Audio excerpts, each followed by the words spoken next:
আমরা ধারাবাহিক আলোচনা শুনতেছিলাম।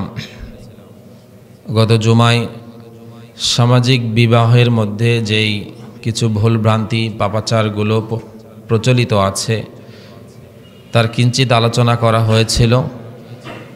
সেই ধারাবাহিকতা আজকেও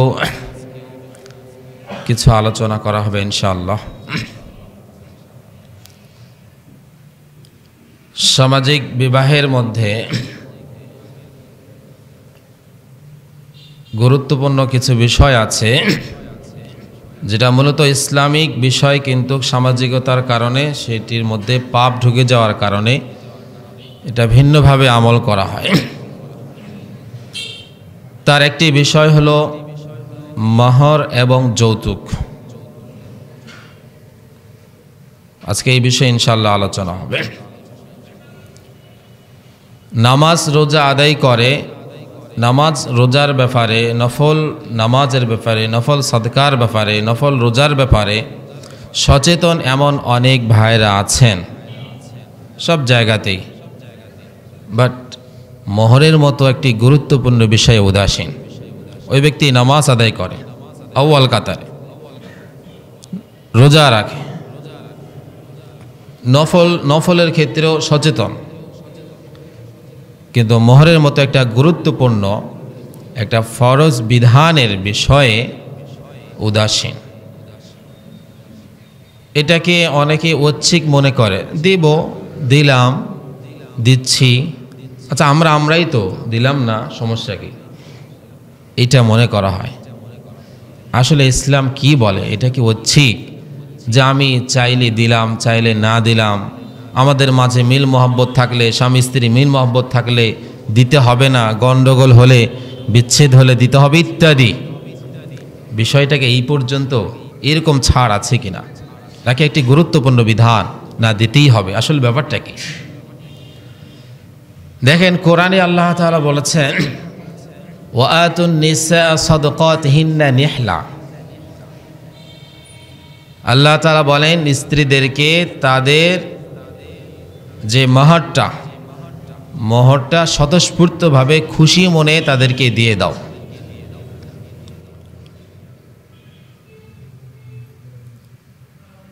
অন্য জায়গায় আল্লাহ তাআলা বলেন লা জুনাহা আলাইকুম আন তানকিহুহুন্না ইযা আতাইতুমুহুন্না উজুরহুন্না।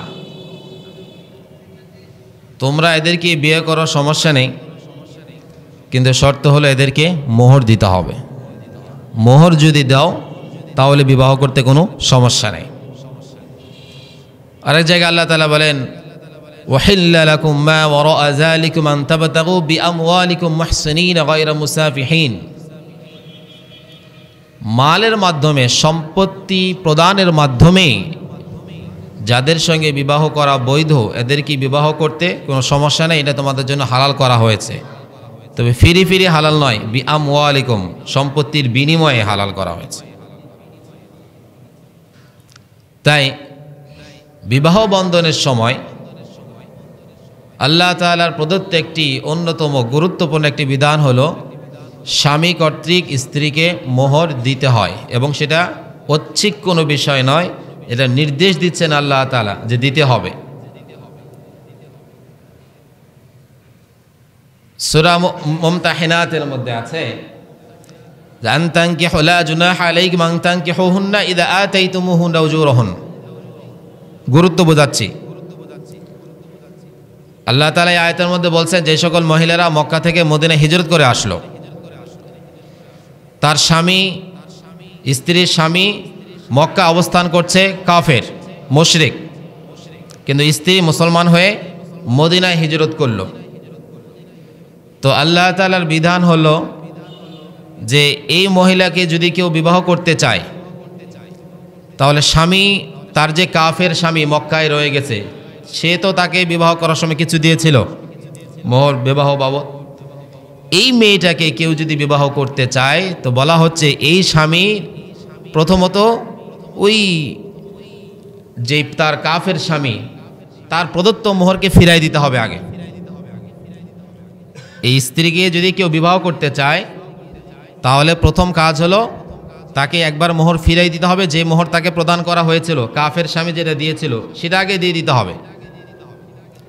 এরপরে আবার নিজে যে বিবাহ করছে ওটা বিবাহের আগেই দিতে হবে, আর বিবাহ যে করছে তাকে, এই মহিলাকে, এইটার জন্য আবার নতুন করে তাকে মোহর দিতে হবে। মুফাসসিরিন কেরাম বলেন, দেখেন যে এই জায়গাতে কেউ ধারণা করতে পারে যে আমি তো একবার মোহর দিলামই কাফের স্বামীকে, তো আবার তো আমাকে মোহর দেওয়ার দরকার নেই, এটা কেউ মনে করতে পারে। তা আল্লাহ তাআলা সেই সন্দেহ নিরসনে এটাকে দূর করে দিচ্ছেন আর বলছেন, ইদা আতাইতুমুহুন্না উজুরহুন্না লা জুনাহা আলাইকুম আন তানকিহুহুন ইদা আতাইতুমুহুন্না উজুরহুন। তাদেরকে যা দিয়েছো ওটা তো আলাদা, এখন বিবাহ করতে হলে আবারও মোহর দিয়ে বিবাহ করতে হবে। তো মুফাসসিরিন কেরাম লেখেন, যদি মোহর যদি কোথাও ছাড় থাকতো তাহলে এই জায়গায় ছাড় হতো।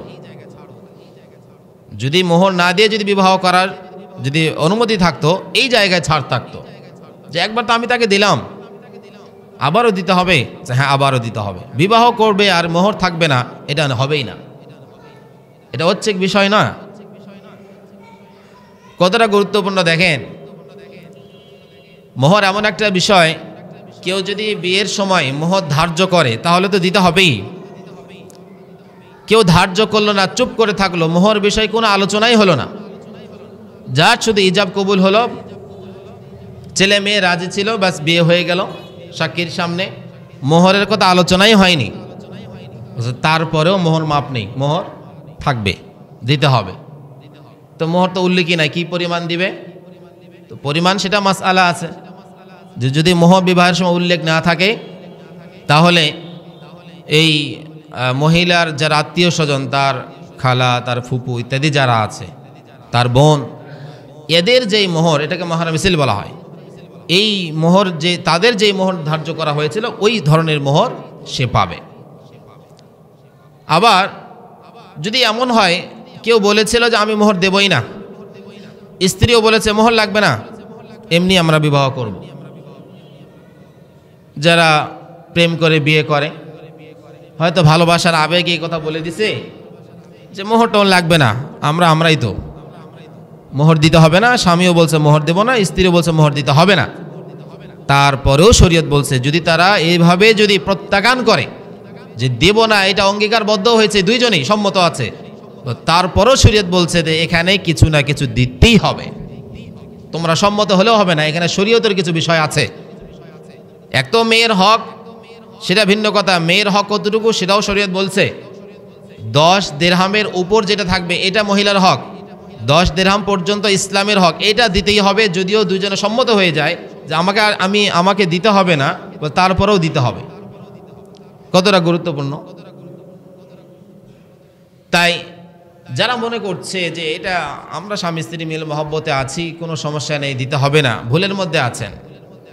এটা ঐচ্ছিক বিষয় না, এটা ম্যান্ডেটরি সাবজেক্ট, অবশ্যই আদায় করতে হবে। আদায় না করলে কিয়ামতের ময়দানে অবশ্যই ধরা খেতে হবে, হোক সে স্ত্রী। কারণ মোহরটা হচ্ছে হুকুকুল ইবাদের অন্তর্ভুক্ত। আপনি একজন থেকে ঋণ নিলেন, একজন থেকে আপনি ঋণ নিয়েছেন, তো এই ঋণ আপনাকে যেমন আদায় করাটা জরুরি, স্ত্রী মোহরটাও ঠিক এমনিভাবে একটা ঋণ, এটাও তাকে আদায় করা জরুরি। এজন্য মাসআলা হলো, কোনো একজন স্বামী মারা গেল কিন্তু সে জীবদ্দশায় মোহর আদায় করেছিল না, এখন তার কাফন দাফন। মাসআলা হলো, একজন ব্যক্তি যখন মারা যায় তার প্রথম কাজ হলো তার পরিত্যক্ত সম্পত্তি থেকে তার কাফন দাফনের ব্যবস্থা করা হবে। এক, কাফন দাফন করার পরে যদি অতিরিক্ত মাল থাকে তাহলে 2 নাম্বার তার ঋণ পরিশোধ করা হবে। এই ঋণ যে পরিশোধ করা হবে, 2 নম্বরে ঋণ পরিশোধ করার পরে যদি সম্পত্তি বাঁচে তাহলে 3 নম্বরে যাবে তার ওসিয়ত পূরণ করতে, আর 4 নম্বরে যাবে তার সম্পত্তি বন্টনে। সম্পত্তি বন্টন কিন্তু 4 নম্বরে গিয়ে, এর আগে যদি আগের যে কাজগুলো এগুলো করতেই যদি একজন মাইয়েতের সম্পত্তি শেষ হয়ে যায়, একজনও কেউ সম্পত্তি পাবে না। এগুলো করার পরে যদি সম্পত্তি বাঁচে, এরপরে 4র্থ নম্বরে গিয়ে যারা ওয়ারিসরা আছে তারা গিয়ে সম্পত্তি পাবে। তো 2 নম্বর হলো ঋণ পরিশোধ করতে হবে। এই ঋণের মধ্যে সব জায়গা মাসলা লেখা আছে। ঋণ পরিশোধ করার মধ্যে একটা হলো স্ত্রী মোহর। কাজেই কোনো স্বামী যদি মারা যায় আর জীবদ্দশায় সে যদি তার সম্পত্তি থেকে সে যদি ঋণ আদায়, এই মোহরটা যদি আদায় না করে থাকে, তাহলে তার মৃত্যুর পরে সম্পত্তি বন্টনের আগে স্ত্রী মোহরটা পরিশোধ করতে হবে। কতটা গুরুত্বপূর্ণ! কাজেই একথা বলা যে আমরা মিল মহব্বতের মধ্যে আছি, দিতে হবে না, ভুলের মধ্যে আছি, এটা ঐচ্ছিক বিষয় না, অবশ্যই দিতে হবে, এবং না দিলে অবশ্যই আল্লাহ তাআলার কাছে ধরা খেতে হবে। আমাদের সামাজিক অবস্থা এমন, এগুলো যেহেতু আমাদের আলোচনায় হয় না, তো এজন্য যে যেভাবে পারি সেভাবে আমরা মনে করে চলতেছি। অনেক ভাইয়েরা মনে করে যে মোহর দিতে হয় যদি তালাক হয়, যতদিন তালাক না হচ্ছে, ডিভোর্স না হচ্ছে, ততদিন দিতে হবে না, এতে যদি জীবন পার হয়ে যায় তো হয়ে গেল। আর যদি কোনোদিন যদি ডিভোর্স হয় তখন মোহরের কথা আসবে, এর আগে মোহরের কথা কেউ দরকারই নেই। কঠিন ভুল কথা এটি। মাসআলা হলো, আপনার স্ত্রী ধনী, আপনি গরিব, স্বামী গরিব, স্ত্রী ধনী, তো স্ত্রী ধনী হলে আপনার টাকা দরকার আছে? স্ত্রী নিজেই ধনী, বরং স্বামী গরিব, তাহলে স্বামীর টাকার কিন্তু দরকার নেই, তার, সে নিজেই তো ধনী। তারপরেও আপনি যে যখন তাকে বিয়ে করবেন এবং যেই মোহরটা নির্ধারণ করা হবে, সে হতে পারে ধনী, কিন্তু তার টাকা তাকে আগে দিয়ে দিতে হবে। এরপরে সে কি করবে তার ব্যাপার, এরপরে সে কাউকে দিবে কি, দান করে দিবে কি আপনাকে দিবে, এটা তার ব্যাপার। কিন্তু এটা একটা জরুরি বিষয় যে আপনাকে তার ঋণটা আদায় করতে হবে, এটা একটা ঋণ। একজন দোকানদার ধনী, তার মানে কি তার থেকে পণ্য নিয়ে আমি তাকে মাল টাকা দেবো না, এটা মনে করে ও তো ধনী, আমি নিলাম, সমস্যা কি, ও তো ধনী, ধনী দোকানদার না। ও ধনী হলে কি হবে, তার থেকে আমি একটা জিনিস নিলাম, তাকে মূল্য দিতে হবে। তো একজন স্বামী হতে পারে গরিব আর স্ত্রী হতে পারে ধনী। স্ত্রী ধনী হলেও বিবাহের কারণে সে একটা সম্পত্তির হকদার, এটা স্বামীকে অবশ্যই আদায় করতে হবে। তাই ডিভোর্স হলেই মোহরটা আদায় করতে হবে, অন্যথায় আদায় করতে হবে না, চরম মারাত্মক ভুল কথা এটি। এটা একটা অন্যতম একটা ঋণ। অন্যান্য ব্যক্তিদের থেকে, একটা ব্যাংক থেকে বা কোনো বন্ধু বান্ধব থেকে টাকা ঋণ নিলে যেমন আদায় করতে হয়, অনুরূপভাবে তাকেও এটা আদায় করে দিতে হবে, কারণ এটাও একটা ঋণ।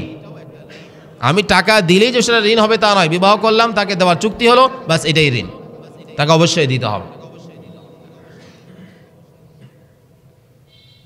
অনেক স্বামীরা মোহরের গুরুত্ব বুঝে মাশাআল্লাহ তাকে সাংসারিক চলা অবস্থায় একটা অলংকার কিনে দিল, গুরুত্ব জানে যে মোহর দিতে হবে, এটা অলংকার কিনে দিল, আর মনে মনে নিয়ত করছে, তাকে বলেনি কিছু, মনে মনে নিয়ত করছে যে এটা মোহর, এটা মোহর দিয়ে দিলাম।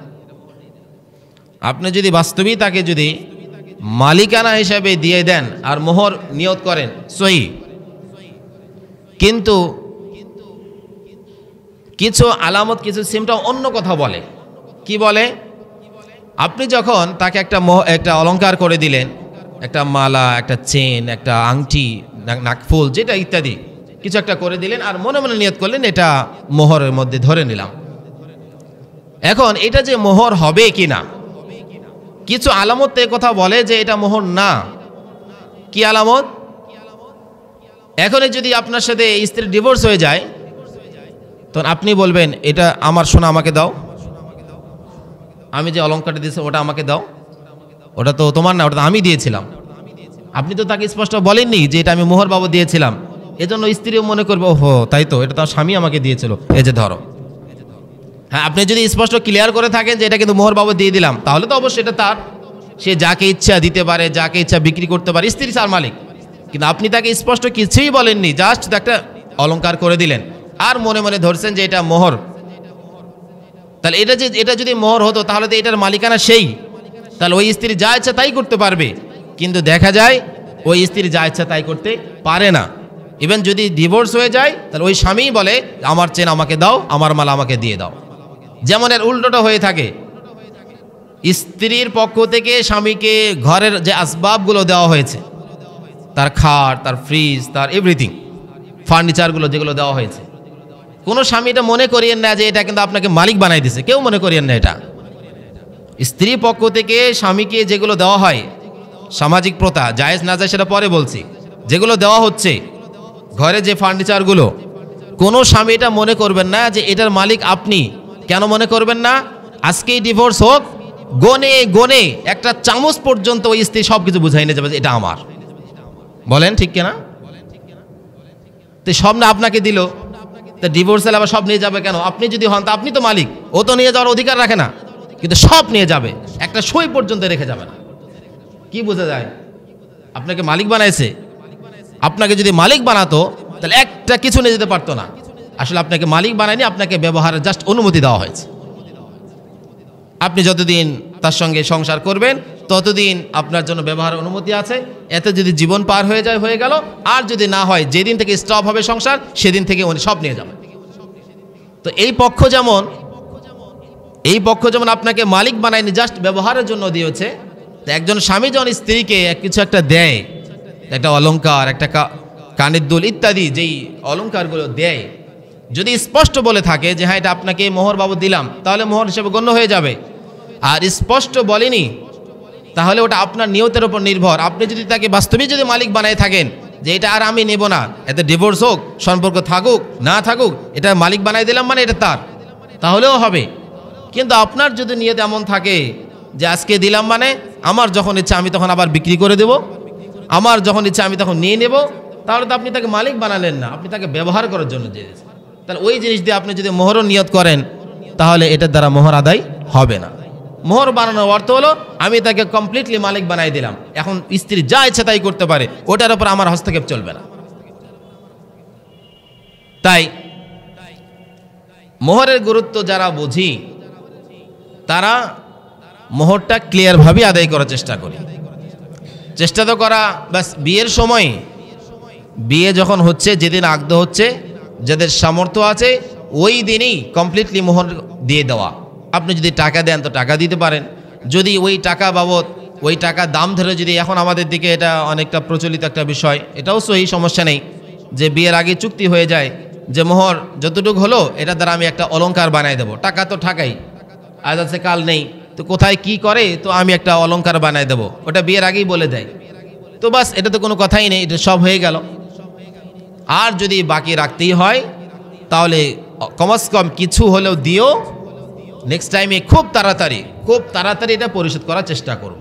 এটা মনে না করা যে একদম যখন মৃত্যুসজ্জায় যাব বা যেদিন আমার সম্পত্তি যেদিন বন্টন হবে বা যদি কোনোদিন ডিভোর্স হয় তখন দিব, না, এত বিলম্ব করিয়ে না। এটা একটা ঋণ, আজকে আপনি মারা গেলে কালকে আপনার স্ত্রী আপনার এই ঋণটা নাও পেতে পারে, আর আপনার সন্তানেরা তাকে বুঝে নাও দিতে পারে, তখন আপনি তো ধরা খাবেন।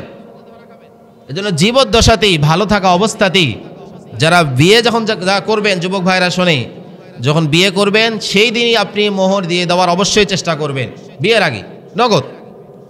আর যদি নগদ দিতে না পারেন তাহলে অবশ্যই এটা খেয়াল করবেন যে যত দ্রুত সম্ভব এই মোহরটিকে আদায় করে দিব।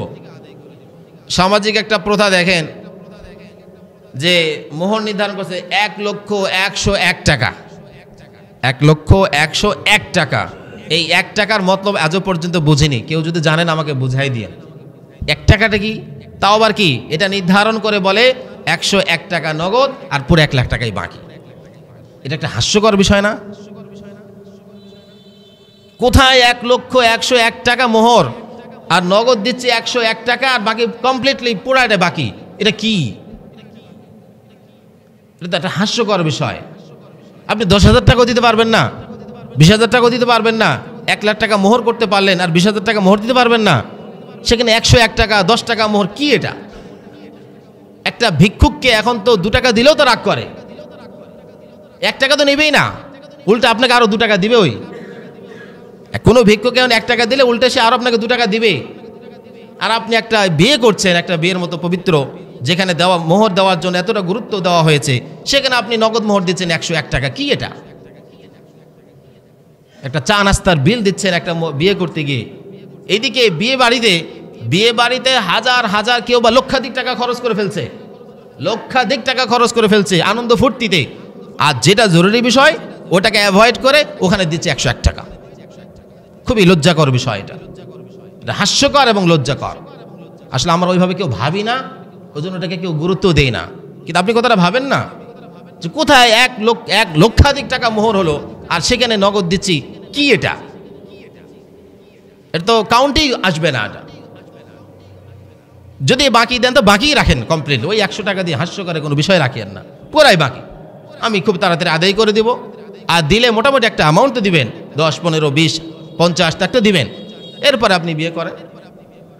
তাই এটা কোনো আসলে বিষয় না। দিলে মোটামুটি যখন দেব অবশ্যই নগদ, পারলে পুরোটাই নগদই দেওয়ার চেষ্টা করব। আর যদি নগদ প্রথমে না পারি তাহলে অবশ্যই খুব তাড়াতাড়ি এটাকে আদায় করে দেওয়ার চেষ্টা করব। এবার সেই পরিমাণ নিয়ে, মোহরের পরিমাণ, মোহরের পরিমাণ কেমন হবে? ফাতেমা জোহরা রাদিয়াল্লাহু তাআলা আনহা, আমরা যে মোহরে ফাতিমি নামে প্রসিদ্ধ আছে, মোহরে ফাতিমি, তো মোহরে ফাতিমি হলো এতটুকুই ছিল, 500 দিরহাম। 500 দিরহামের ওজন হলো 131 ভরি প্লাস, 34-এর কম, 131 ভরি রূপা। তো 131 ভরি রূপার দাম কত হিসাব লাগান। তাহলে যারা বলেন যে মোহর যত পারো তত কম করো, তত ভালো, তো যদি এতই কম করা ভালো হয় তো 1,31,000 টাকা কি এতই কম? কোথায় 1,31,000? আমরা তো 20-30 দিয়েও বিবাহ শাদী করি, আর কোথায় 1,31,000 টাকা?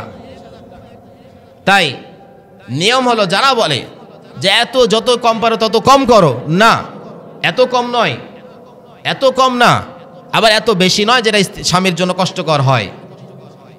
অনেকের স্বামীর আয় কম, এখন মোহর ধরা হলো 2 লাখ 3 লাখ টাকা, কিভাবে দিবে? ওর তো ইচ্ছা আছে যে আমি মোহর দিব, কিন্তু অ্যামাউন্টে বেশি হওয়ার কারণে আর দিতে পারছে না। কিন্তু এখন সামাজিক প্রেসারের কারণে বিয়ের সময় ছেলেরা কিছু বলতে পারে না, অতীত ওই সময় জবান বন্ধ, গার্জিয়ান আছে কি বলবে। কিন্তু মোহর তো ভাই আপনাকে আদায় করতে হবে, এটা কিন্তু আপনি খেয়াল করিয়েন। মোহর কিন্তু আপনাকে আদায় করতে হবে, আপনার বাবার জিম্মাদারি না।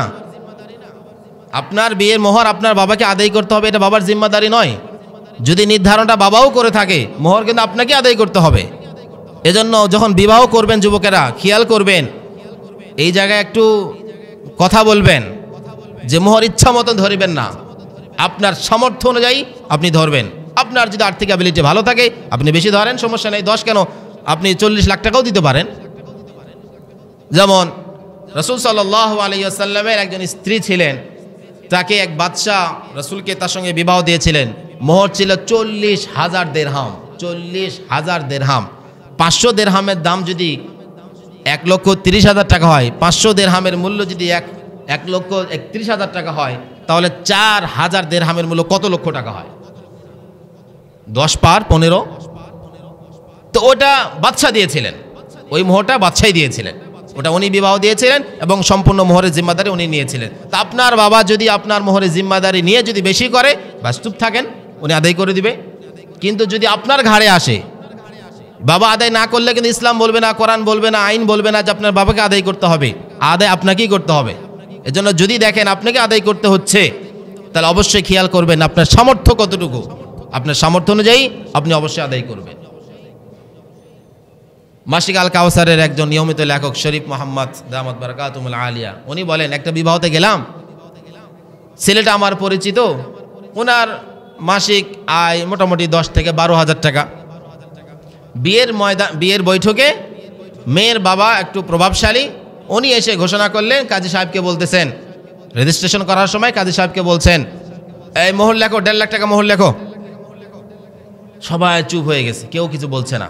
1.5 লাখ টাকা মোহর, মানে ছেলেরা অপ্রভাবশালী না, মধ্যবিত্ত, কিন্তু বাবারা মেয়েরা একটু ধনী টাইপের, যার কারণে এসে বলে দিল 1.5 লাখ টাকা মোহর লেখো। সবাই চুপ করে আছে, কাজী সাহেবও কলম লিখতে পারছে না, কেউ কিছু বলছে না, কি করবে? তো মেয়ের বাবা বুঝতে পারছে যে এটা তো সবাই একটু কেমন যেন আনইজি ফিল করছে। তো উনি বলছেন, আরে দিতে তো হবে না, সমস্যা নাই, যখন ওই পরে দিলেই হবে, ওরা দেখে নিবে, আমরা কি দেখতে যাবো নাকি যারা দিল কি দিল না, লেখেন একটা পরিমাণ লেখেন। লিখে দিল। মানে অ্যামাউন্ট বেশি কেন করছে দেখেন, ভুল আমাদের কত ভুল, কোন ভুলের কথা বলবো। অ্যামাউন্ট বেশি করছে এজন্য যেন ডিভোর্স না হয়। বিয়ের সময় বিয়ের সময় মোহরটা বেশি ধরছে কেন? উদ্দেশ্য হলো যে স্বামী যেন তাকে চাইলেই তালাক দিতে না পারে, এটা মনে করে বলছে। ওই অল্প মোহর দিলে মনে হয় বিবাহটা বিচ্ছেদ হয়ে যাবে, একটু বেশি মোহর ধরে রাখি, তাহলে এটা তালা মারার মতো হয়ে গেল, বিবাহটা যেন বানচাল না হয়। একটা উদাহরণ দেখাবেন আপনি সমাজে, একটা যারা মোহরের কারণে স্ত্রীকে রাখতে চায় না কিন্তু মোহরের কারণে রেখে দিছে, একটা দেখাবেন। স্বামী স্ত্রী বনিবনা হয় না, কিন্তু এইদিকে মোহরটা বেশি ছিল, মোহর বেশি থাকার কারণে স্বামী স্ত্রীকে তালাক দিতে চায় কিন্তু মোহরের কারণে দিতে পারছে না, একটা উদাহরণ দেখাবেন।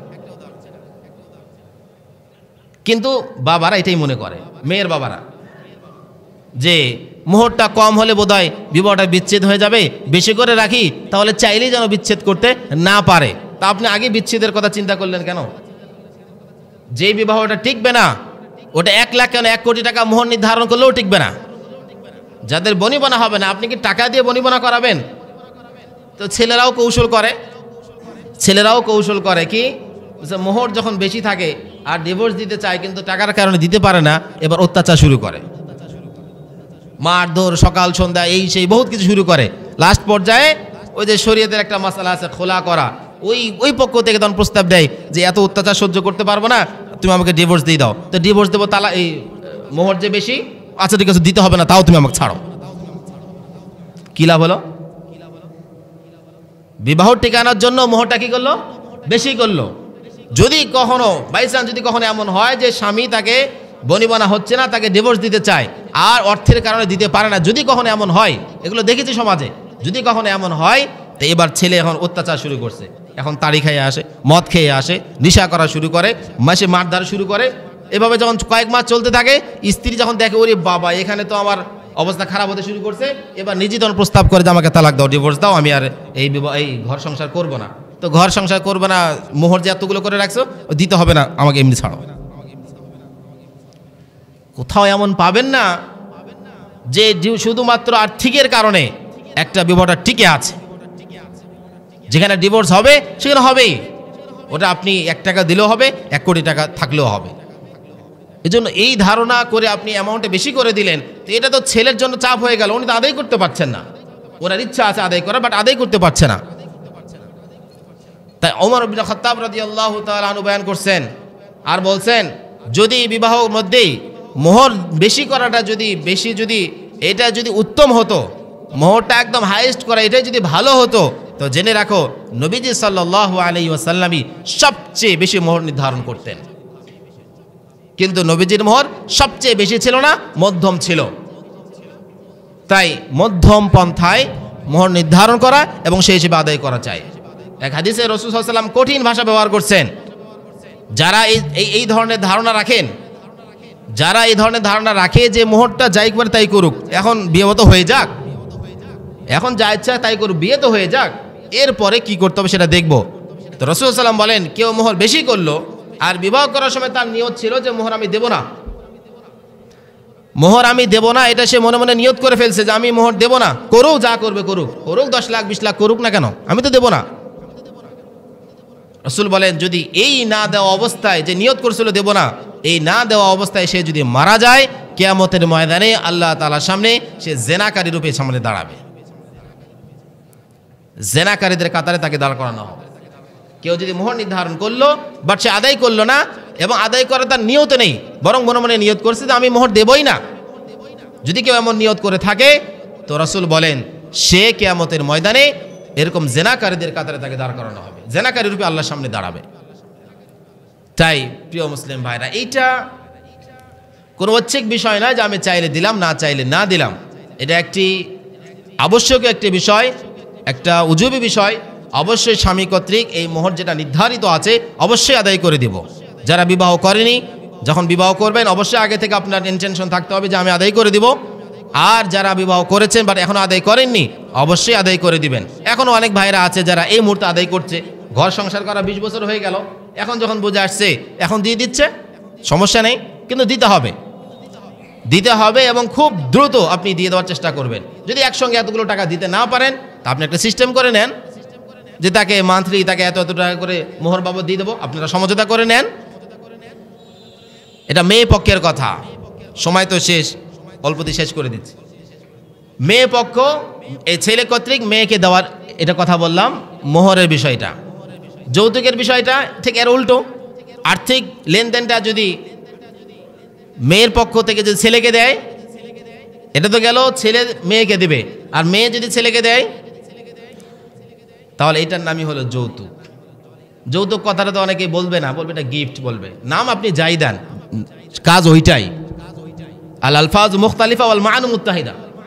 আপনি শব্দ যেটাই ব্যবহার করেন, ওই যে যারা নেশা করে কত নাম, এক যারা নতুন সিগারেট খায় দোকানে গিয়ে বলবো না ভাই সিগারেট দেন, চকলেট দেন, ওখানে গিয়ে বলে চকলেট দেন।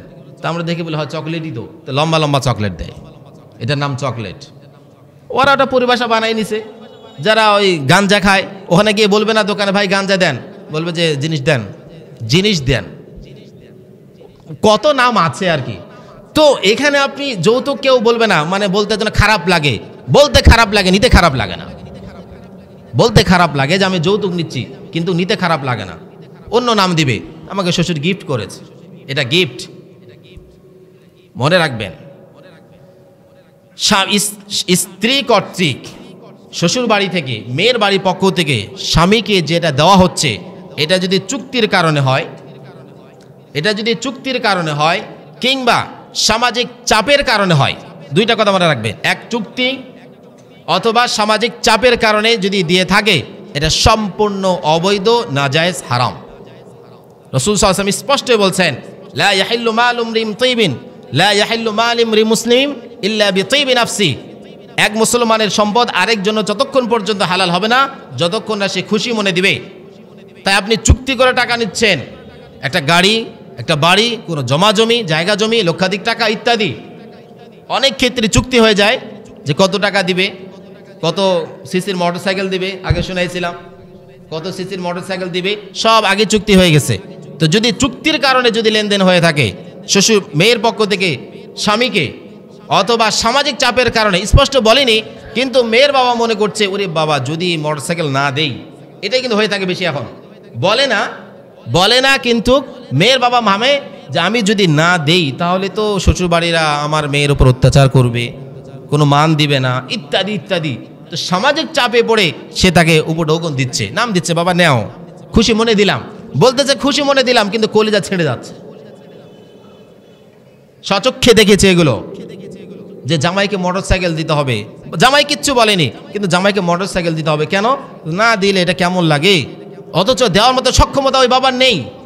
টাকা ধার করে কোত্থেকে জোগাড় করে, কষ্ট করে টাকাগুলো জোগাড় করে যখন জামাইয়ের হাতে তুলে দিচ্ছে, তখন বলছে বাবা নাও, খুশি মনে দিলাম, এটার নাম খুশি। কিন্তু যখন দিচ্ছে তখন ওনার কলিজাটা ছেড়ে যাচ্ছে। এই সামাজিক এই ব্যাধির কারণে এখন তো একটা মেয়ে জন্মগ্রহণ করলেও বাবার পেরেশানি শুরু হয়ে গেল। মেয়ে জন্মগ্রহণের কথা শোনা মাত্রই একজন বাবার পেরেশানি শুরু, যে এখন মেয়েটা বড় হবে, তাকে বিবাহ দিতে হবে, জামাইকে যৌতুক দিতে হবে, এর পরবর্তীতে বিয়ের পরবর্তীতে তাকে কত ধরনের শ্বশুরবাড়িতে উপঢৌকন ইত্যাদি। মেয়ে জন্ম নিলেই আগে ওই কথা আগে জেনে আসে যে আমাকে এখন মেয়ে বড় করতে হবে, আর বিয়ে দিতে হবে, আর লক্ষ লক্ষ টাকা ব্যয় করতে হবে। তার মানে ব্যয়ের খাত। একটা মেয়ে জন্ম হলে মনে করা হয় এটা হলো ব্যয়ের খাত, আর একটা ছেলে জন্মগ্রহণ করলে মনে হয় এটা আয়ের উৎস। ছেলে জন্মগ্রহণ করলে এটা আয়ের উৎস, আর মেয়ে জন্মগ্রহণ করলে এটা ব্যয়ের খাত। এজন্য ওয়াইদা বুশরা আহাদুহুম যাল্লা ওয়াজহুহু মুসওয়াদ্দাও ওয়াইদা বুশরা আহাদুম বিল উনসা যাল্লা ওয়াজহুহু মুসওয়াদ্দাও ওয়া হুয়া কাযীম। আল্লাহ রাব্বুল আলামিন যে সময় রাসূল সাল্লাল্লাহু আলাইহি ওয়াসাল্লামের উপরে যখন ওহী নাযিল হয়, ওই সময়ের কথা আল্লাহ বলছেন যে যখন মেয়েদের সংবাদ দেওয়া হয় যে তোমার কিন্তু মেয়ে জন্ম হয়েছে, তখন চেহারাটা কালো হয়ে যায়, চেহারাটা কালো হয়ে যায়। ওই সময়ের কথা আল্লাহ বলছেন। এই সময় আপনি দেখেন তো, এই যে কিছুদিন আগেই তো পত্রিকায় দেখলাম, এই 1 মাস হয়নি, এক জায়গায় একটা মেয়ে জন্ম হয়েছে। প্রথমটা মেয়ে হয়েছিল, এরপরে নেক্সট টাইমে ইচ্ছা ছিল যে ছেলে হবে। তো ইচ্ছা থাকলে যে হবে এটা কোনো কথা নেই, তো আবারও মেয়ে হয়েছে। তো 2-3 মাস, মাসখানেক বয়স, বাচ্চাটা মাসখানেক বয়স, গভীর রাতে মা উঠে দেখে বাচ্চা নেই। এ বাচ্চা কোথায় গেল? বাচ্চা তো 1 মাসের বাচ্চা কোথায় যাবে? বাচ্চা আর খুঁজে পায় না, এই ঘর ওই ঘর, বাচ্চা নাই। তো আগে থেকেই তো কিছু আলামত বুঝেছিল স্বামীর পক্ষ থেকে, তখন ওকে এসে সবাই ধরছে। গভীর রাতে, রাত 1টার দিকে সবাইকে তুলছে, তোলার পরে ওনাকে ধরছে যে বাচ্চা কই, সে সবার প্রেশারের কারণে পরে উনি স্বীকার করছেন ওই মেয়েকে উনি পুকুরে ফেলে দিয়ে আসছেন। এই বাংলাদেশের ঘটনা, কোথায় জানো কেন? সে মেয়ে, এটা মেয়ে। আমরা জাহিলি যুগের গল্প শোনায় যে জিন্দা মেয়েকে দাফন করা হয়, আর কত নাক ছিটকায় ও তাদেরকে কত মনে মনে খারাপ ভাবি। আমার আপনার সামনে এই ধরনের ঘটনা এখন ঘটতেছে। এখন এই যুগে কিভাবে একজন বাবা তার 1 মাসের মেয়ে সন্তানকে, জিন্দা মেয়েকে পুকুরে ফেলে দিয়ে নিক্ষেপ করে মেরে ফেলল। তো প্রিয় মুসলিম ভাইরা, এই যে আপনি যে আপনাকে আপনার শ্বশুর বাড়ি থেকে যে উপঢৌকন নামে খুশি মনে দিলাম যেটা বলা হচ্ছে, কোনো বাবা যদি আসলেই যদি খুশি মনে দিয়ে থাকে, যেটা কোনো সামাজিক প্রথা নয়, বাস আমার আর্থিক অবস্থা ভালো আছে আমি আমার মেয়েকে দিচ্ছি, এটা যদি হয়ে থাকে তাহলে তো সমস্যা নেই। কিন্তু মনে রাখতে হবে, হয় কন্ট্রাক্ট অথবা সামাজিক প্রেশার, যদি কোনো একটা কারণে যদি দিয়ে থাকে তাহলে এটা আপনার আমার জন্য বৈধ হবে না। এজন্য ছেলে পক্ষরা অবশ্যই আপনি আপনার মোহর আদায় করার চেষ্টা করবেন। আর যদি মেয়ে পক্ষরা আপনাকে কিছু দিয়ে থাকে, নেওয়ার আগে 10 বার ভাববেন যে এটা কিসের কারণে দিল, এটা আসলে কোনো চুক্তি ছিল নাকি সামাজিক প্রথার কারণে দিচ্ছে, নাকি আসলেই স্বতঃস্ফূর্তভাবে ওনার আর্থিক অবস্থা ভালো এই জন্য দিচ্ছে। যদি আর্থিক অবস্থা ভালো, ওনার স্বেচ্ছায় দিচ্ছেন, আলহামদুলিল্লাহ, কোনো সমস্যা নেই। কিন্তু যদি সামাজিক প্রথার কারণে হয়ে থাকে অথবা কন্ট্রাক্টের কারণে হয়ে থাকে তাহলে এটা আপনার আমার জন্য বৈধ হবে না। আল্লাহ তাআলা সমস্ত কুসংস্কার এবং ভুল আমল থেকে বেঁচে থাকা তৌফিক দান করুক। ওয়া আখির দাওয়ানা আলহামদুলিল্লাহি রাব্বিল আলামিন। যারা